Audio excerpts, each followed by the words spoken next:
Introduce. Hello, so this is our math project, and today we're gonna explain as a team the topic of continuous random variables. Okay, as an introduction, I like to say what is a continuous random variable. And a continuous random variable is basically where data can take infinitely many values.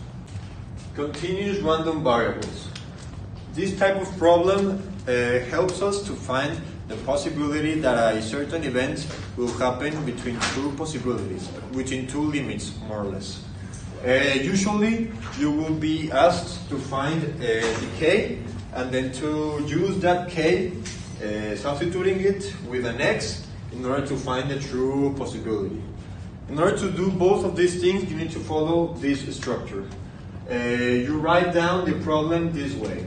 The integral symbol b, so the uppermost limit here and the lower limit here. Your equation and the x, which means that you are going to find the antiderivative. So you find the antiderivative and you write down b on top and a on the bottom. And you substitute the value of x in the antiderivated equation. And then subtract the b value minus the a value. After using this formula to find the k, you write the equation that is asked of you to find the x. So you find the antiderivative of the x, multiply it times your k value, or just solve it, just make it make sense. And afterwards, you find the value of the k of the x using this exact same procedure. We're going to solve the problem that states find the value of k such that f of x equals kx squared at x is smaller or equal than 4 or bigger or equal than 0. The density function to the continuous random variable of x, then calculate p equals x bigger than 0 or x equals smaller than 3. To explain the problem Mid just said, we have to put first a limit from 0 to 4 and rewrite the problem that is kx squared, the x equals 1, and then you have to antiderivate this, that is kx cubic divided by 3, and then rewrite this 4, 0 equals 1, and then you have to solve from 0 to 4. So you put k 4 cubic divided by 3 plus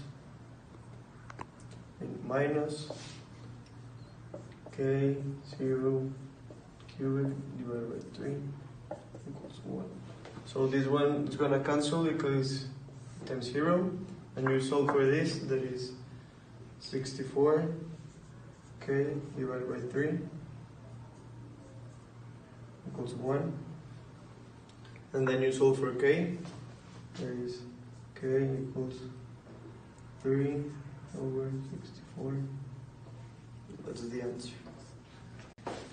After you find the k that my teammate Ika just explained, you need to find a PDF and you plot the k in your formula, and then it will be the limits of 0 and 3 divided by 64, x squared. Then you antiderivate the x squared, and it will be 3 over 64 times x cubic divided by 3. And because these ones are 3's, you cancel them, and you simplify to this x cubic divided by 64, the limits of 0 and 3. Then you substitute the x's with your limits, and it's 3 times cubic divided by 64 minus 0 cubic 64, and because it's a 0, it cancels out. Then your final answer of this, it's 27 divided by 64 equals 0.421, and that's your final answer for this problem. Okay, in conclusion of this project, we as a team learned so much with this topic, and now we can use this type of procedures in real life. For example, gambling in a casino or I don't know. But yeah, it's a little bit tricky, at first to understand, but then if you keep practicing, if we keep practicing, we will be able to do it fine.